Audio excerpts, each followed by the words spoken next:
Welcome, friends. I'm Jim Hughes, bringing you this edition of Oxford News This Week. In our headlines this week, the end of the Oxford school shooter trial and response from the school board related to that, a promising beginning to the winter sports season, and special displays of talent in an environment here in Oxford. So sit back, stay tuned. You're watching Oxford News This Week.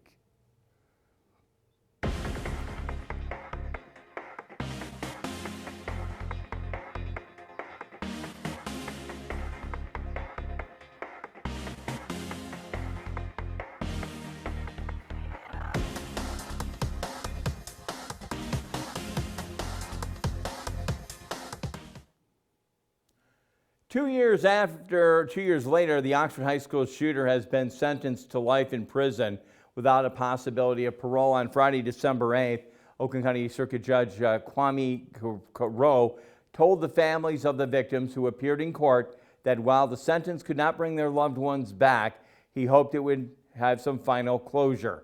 After 29 grief-filled victim impact statements where parents both called for forgiveness and vengeance, Judge Rowe was convinced that the shooter's extensive planning, obsession, unwillingness to change his mind meant the harshest punishment was justified. For the first time since the tragedy, the shooter publicly spoke about his crimes and apologized, saying that all he wants is for people that he has hurt to have final sense of justice that has been served. The shooter's parents will face a trial on January the 23rd in separate incidences. Oakland County Sheriff Michael Bouchard has ordered the shooter to be transferred from the Michigan Department of Corrections as soon as possible, where he will spend the rest of his life. Oxford Community Schools have released its first published responses to the Guidepost Solutions investigation report on the 12th of December. The independent investigation found threat assessment policies which guide school staff on how to identify and address concerned behaviors did not exist at the Oxford High School before the shooting on November of 2021. In response to the investigative report, Oxford Community School released a 56-page document detailing its vows to update, strengthen, and refine its emergency operation plan annually. The document was part of the December 12th Board of Education meeting and summarizes what actions in the district has already taken and is planned to improve current practices such as school board oversight and trauma-informed support. The document says the updated remedial actions taken by the district are incorporated into the district's recovery plan. To view the 56-page response or previous documentation regarding the Guidepost Solutions report, visit the Oxford Community School Board of Education page. You can actually click on the tab that is labeled Guidepost. Registration for events on the Oxford Township Parks and Rec winter brochure officially opened on the 6th of December. The brochure is filled with winter activities, enrichment, athletics, health and wellness, and travel events for every age group. Parks and Rec says several programs sold out quickly, including the Sweetheart Dances, dinner, euchre, spring soccer, and girls softball. So they encourage interested residents to register as early as possible. Other programs include a book club, dog training, a puzzle competition, a free fireworks celebration in February, and so much more. If you're interested in taking a look at the brochure, visit oxparkrec.org or go to the Oxford Township Parks and Rec Facebook page for more information. Interesting here, a traveling exhibition from the Smithsonian Institution has just opened at the Oxford Public Library. The library held the grand opening gala on the 9th of December. The exhibition is called Waterways and highlights the cultural significance and environmental necessity of the liquid. From the interactive flip book to the special video screen, Smithsonian installation is complemented by another display focused on our local community. These items include from the Northeast Oakland Historical Museum in downtown Oxford, and they have a private collection and showcase water's impact on the Oxford, Lake Orion, and even the Netherlands. The library thanks its partners and sponsors, including the Smithsonian, the Four County Community Foundation, Oxford Public Library, Friends of the Northeast Oakland Historical Society for making this project possible. Waterways will be on display up until February 11th. The Oakland County Sheriff's Office warns that crime sprees on the high end and home thefts in the Oakland County area is actually on the rise. On the December 11th release from the Office of the Sheriff, it applauded the charging of 3 suspects, though, for break-ins, but urged residents to still remain vigilant against further burglaries. Sheriff Michael Burchard says these break-ins have risen dramatically since September and said the different teams connected to the same network have committed numerous burglaries across the county. To combat the problem, 30 local federal law enforcement agencies are partnering with Oakland County to form a task force aimed at tracking down thieves. Federal partners include the FBI, Secret Service, and the Department of Home Security. In the meantime, the Sheriff's Office encourages homeowners to stay alert, not be afraid of calling the police in any type of suspicious activity happens in their neighborhood. The Polar Express recently made its way to the downtown Oxford area to spread the holiday cheer to local families. On Saturday, December 9th, residents boarded the fully decked out downtown trolley, complete with golden tickets, bells, a trolley conductor inspired by the festive movie The Polar Express. Mrs. Claus was even there on the trolley, and after the families exited their seats, they were greeted with hot chocolate from Evergreen's Coffee, Bake Shop, and a visit from Santa. The trolley stopped by a holiday market in the downtown area where 15 vendors were selling everything from clothing, cookies to coffee. The event was hosted by the Oxford Downtown Development Authority and was just one of several holiday festivities that they've been conducted within this past year. Senior citizens rang the season in last Thursday when they participated in the Oxford Township Parks and Rec Candy Cane Day event. Sporting red and white in preparation for the special visit of Santa Claus, these seniors filled 48 stockings with non-perishable food, candy items. The stockings were then donated to the free meals program at the Emmanuel Congregational United Church of Christ. The Oxford Senior Center participates and celebrates with desserts and enjoyed a festive barbershop quartet and performance by the Big Chief Chorus, way to give back to the community. In our separate segment, we have a little bit of a video attached to this. In our Behind the Lens segment, in the Downtown Development Authority, again, helping out with the Soup and Sweet Stroll, held its first annual night of the month. The Soup and Sweet Stroll drew a lot of crowds, sampled dozens of different offerings, listened to seasonal serenades, and enjoyed tree lighting. Again, we'll let you see a little bit of what happened with this video in our Behind the Lens segment.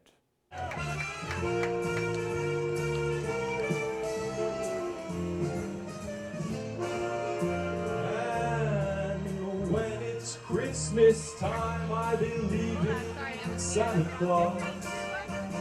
Why do I believe? I guess that I believe because I believe that dreams come true. Hi everybody, I'm Kelly Westbrook with the Oxford DDA. This is Kimberly Smith. We're so excited to have everybody out tonight at the Soup and Sweet Stroll 2023. It was definitely a packed house. It was. And the rain didn't really keep anybody away, and it has stopped now right in time for the tree lighting, so that's amazing. Kimberly, can you tell us a little bit about the businesses? Absolutely. So this year we had 12 businesses that had soups. Some of them had 2 options, so we had a lot of options this year. We had over 15 businesses that had sweets. We had hot chocolate stations, a chocolate fountain, cotton candy.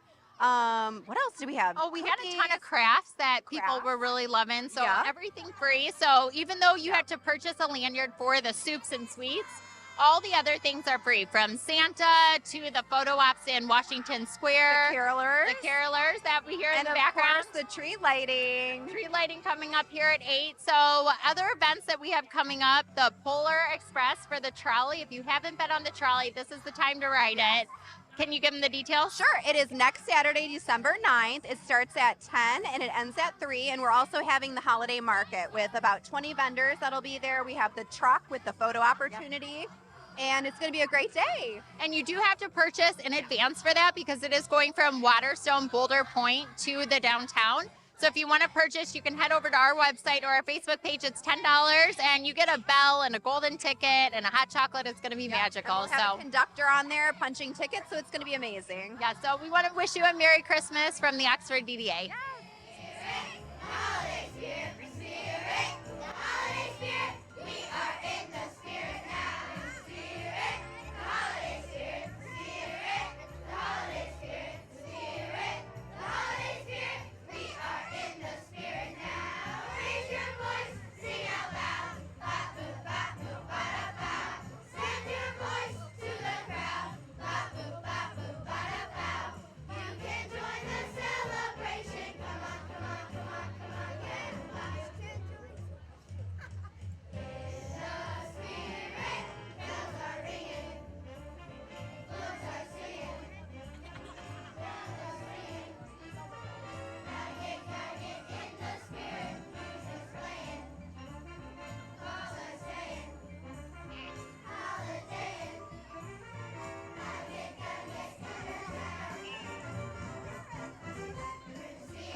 Hi there, this is Kimberly from the DDA, and I'm here with Leanne Knaus, who is one of our board members. And Leanne, what brought you down today?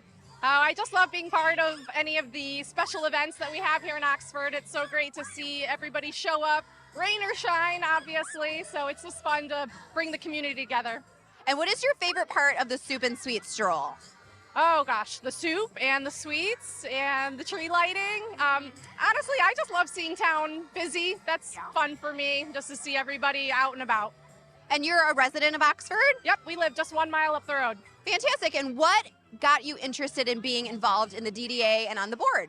I think when you move to a small town, you just get really invested in supporting the businesses and wanting the community to grow. And that's what just turned us on to starting to shop local and dine local, and just wanted to be behind the scenes on all of that to kind of encourage everybody else to do the same.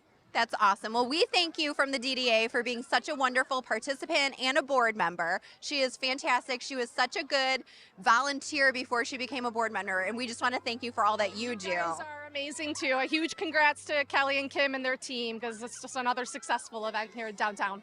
Awesome. Well, happy holidays. Happy holidays, Merry Christmas.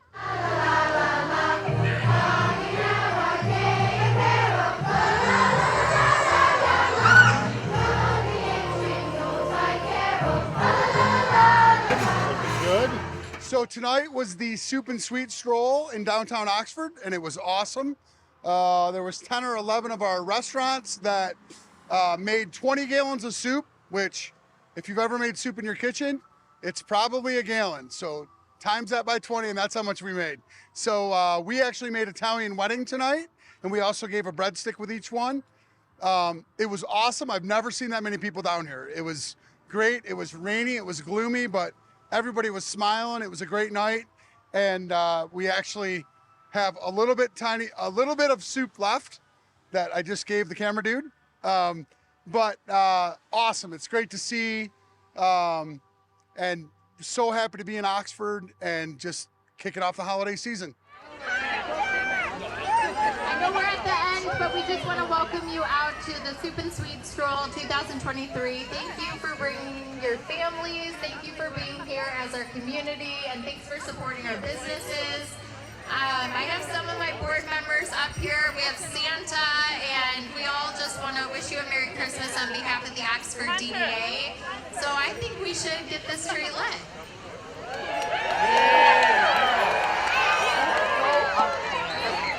Santa's gonna do it. Okay. I just don't want to be responsible if it doesn't feel fun. All right, let's count it down. 5, 4, 3, 2, 1.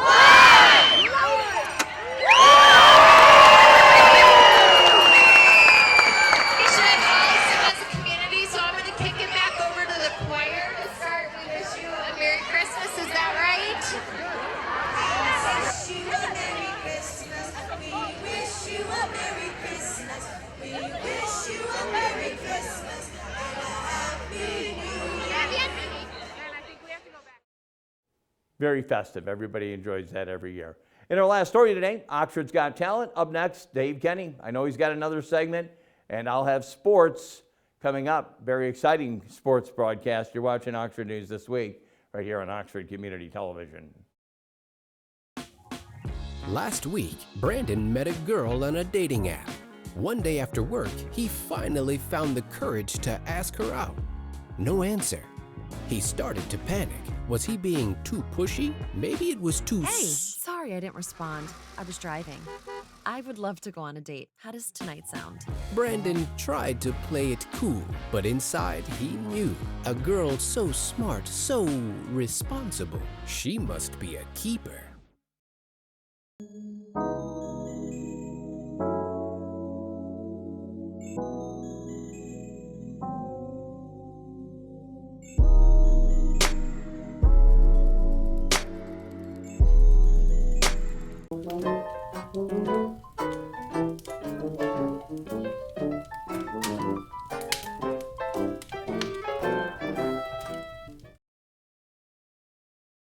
Welcome back to Oxford News This Week. Yes, exciting week in sports. The Oxford wrestling team on a fiery start to their season. Their first competition was a quad meet at the John Glenn High School on Wednesday December 6th. They swept the day with two dual victories, easily taking down Fortson at 58-15, and then defeating the number 6 ranked team at Division I Westland John Glenn 40-30. Their next tournament was at Warren Woods Tower on the 9th of Saturday. The Wildcats took home 3 wins against Warren Woods, St. Joseph, and Gaylord to close out the losses from Bedford and Big John Glenn. The field of Oxford competed against included 3 teams ranked inside the top 10 of the state Divisions 1 and 2. Congratulations to the wrestlers. I'm sure you're going to be able to see that on OCTV. The Oxford varsity girls basketball team, they clinched their first win of the season in their home opener on Thursday, December 7th. This year, the Wildcats moved up in the OAA Red Division, the top division in the league. The home state runner-up, West Bloomfield, Rochester, Stony Creek, Lake Orion, and Oxford. The girls lost their first game, though, an out-of-conference game to Dakota High School on the road on December 4th. So in the home game against the Davidson Cardinals was sort of redemption. The match was low scoring, very close in the first half, but in the final minute, the Wildcats caused several turnovers and scored 3 points right before the buzzer at 17-13. Determined the Davidson's offensive hit a 3-pointer shortly after. Oxford came from behind. They picked up the victory 32-21 at the end of the third quarter. In the end, after some competitive back and forth competition, the Oxford girls remained in front, and they earned their first win of the season by a score of 42-34. Again, that's a very powerful league, that OAA Red. In fact, Oxford was the spoiler last year for the championship. We'll be covering those games right here with Becky Banas, Travis Wilson, and yours truly. Look forward to them coming up in the new year. Taking a slight break, Dave Kenny's got more. I do believe I'll have the last story. It's all coming up next on OCTV.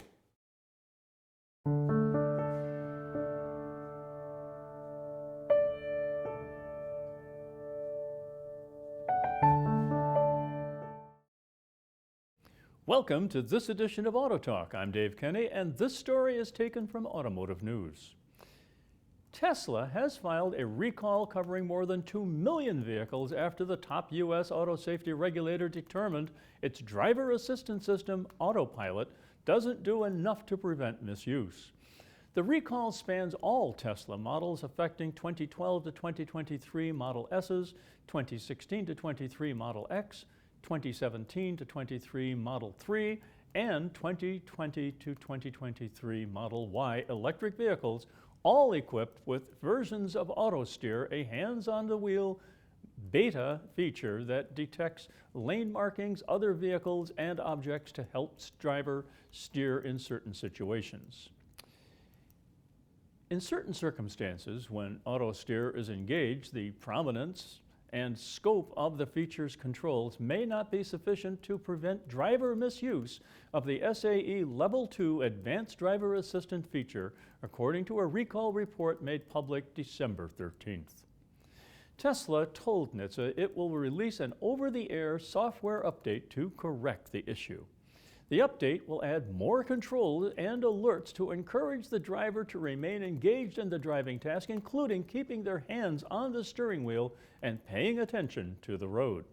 Drivers could be suspended from AutoSteer use if they repeatedly fail to demonstrate continuous and sustained driving responsibility while the feature is engaged, according to the report. As of December 8th, Tesla had received 9 warranty claims related to the issue.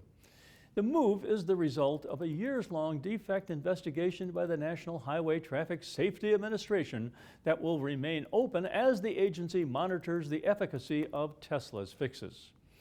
A NHTSA spokesman said the probe found that Tesla's means for keeping drivers engaged were inadequate and could lead to foreseeable misuse. Automated technology holds great promise for improved safety, but only when it's deployed responsibly, NHTSA said December 13th. Today's action is an example of improved automated systems by prioritizing safety. From October 16th through December 4th, NHTSA and Tesla held several meetings to discuss the agency's tentative conclusions regarding its upgraded investigation into Tesla's Autopilot.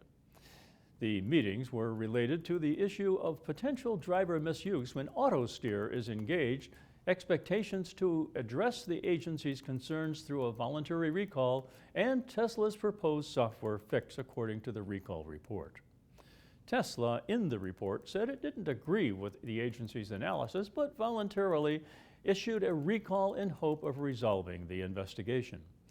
The recall is the second this year involving Tesla's driver assist systems, which have come under escalating scrutiny after hundreds of crashes, some of which resulted in fatalities. While CEO Elon Musk has for years predicted the car maker is on the verge of offering complete autonomy, both autopilot and the beta features Tesla markets as full self-driving require a fully attentive driver to keep their hands on the wheel. Autopilot comes standard on every new Tesla. It uses cameras to match vehicle speed with surrounding traffic and assists drivers with steering within clearly marked lanes. Tesla has marketed higher end or higher level functionality that it calls full self-driving since late 2016. That suite of features was recalled in February after NHTSA raised concerns about cars using the system traveling in unlawful or unpredictable ways, including exceeding speed limits, traveling straight through intersections in turn-only lanes, and not coming to complete stops. The regulator has opened more than 50 special crash investigations, including Tesla's cars, that is to say, involving Tesla's cars, that are suspected to be linked to autopilot, with the pace of probes picking up under the Biden administration. Well, that's it for this edition of Auto Talk. Drive safely over the holidays. I'm Dave Kenny. Stay tuned to Oxford Community Television.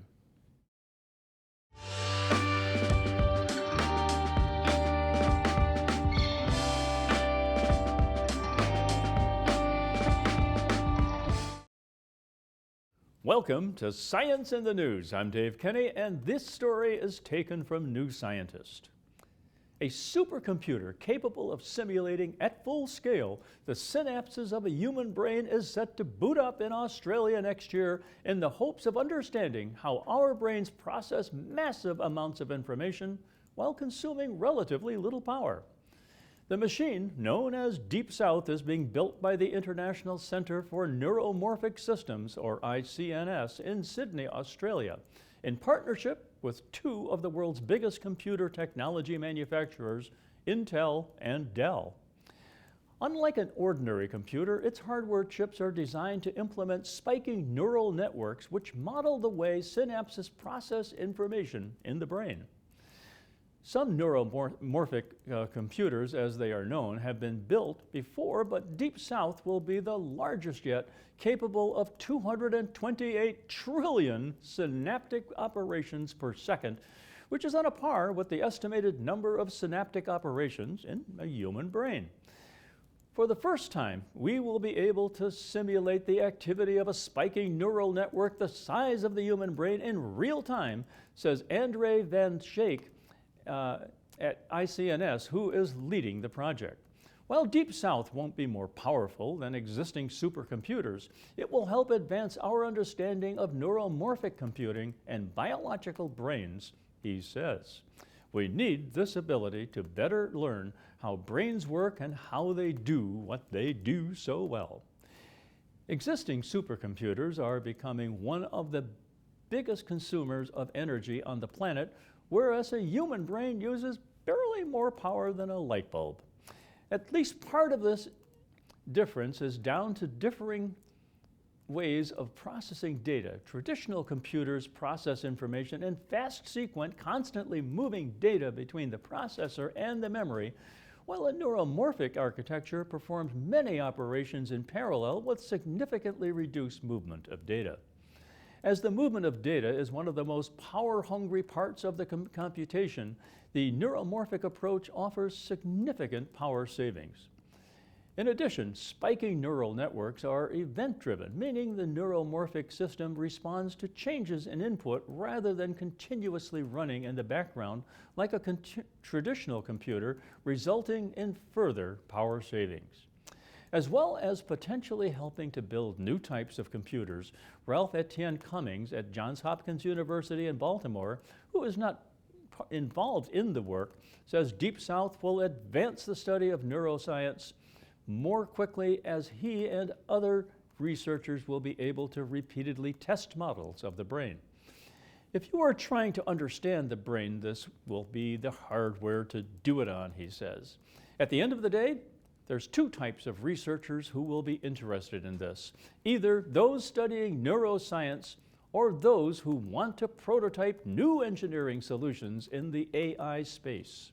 Deep South could pave the way for much higher energy efficiency in computing, says Etienne Cummings, and if the technology can be miniaturized, it will help make drones and robots more autonomous. Woo! Well, that's it for this edition of Science in the News. I'm Dave Kenny.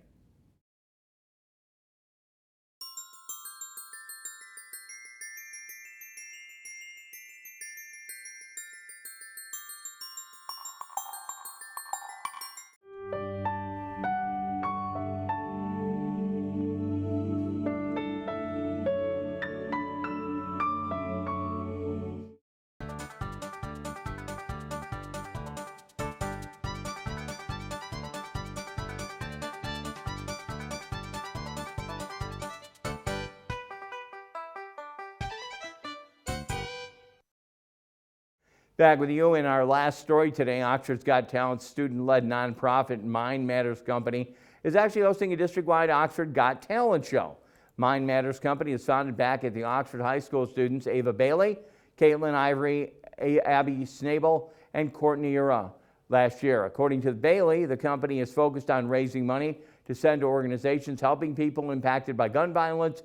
The talent show, Oxford's Got Talent, is another way to raise money for the nonprofits, and Bailey hopes it will act as a community bonding event as well. On Wednesday, January 24th, students of all ages will display their talents at 7 p.m. at the Oxford High School. The lobby will house paintings and other creations. Students submit and will be judged, and the auditorium will be open to performers. Tickets are $5 to enter. Bailey does suggest that you bring a lot of $1 bills in case you'd like to cast more than 1 or 2 votes.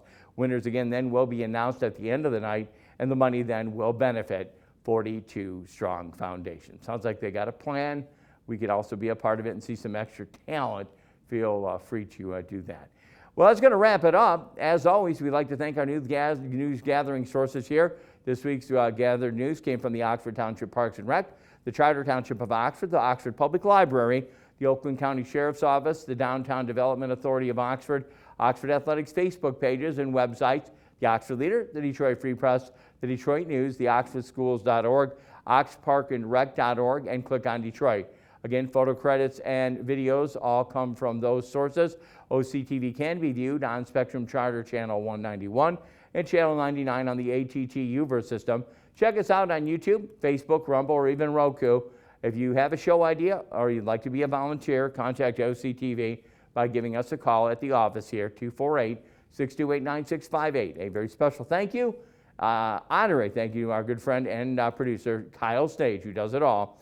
Videographers and our picture takers throughout the area, we appreciate that. News writer, you can always tell, Allison Miller, sounds better every time. Our editor, again, Kyle Stage doing that. Programmer Connie Miller, program coordinator Dan Weiss, and for station manager Terry Stiles. For everyone here at OCTV, I'm Jim Hughes, hoping you have a safe and pleasant week. I invite you back next time, and again, we will take a look at Oxford News this week.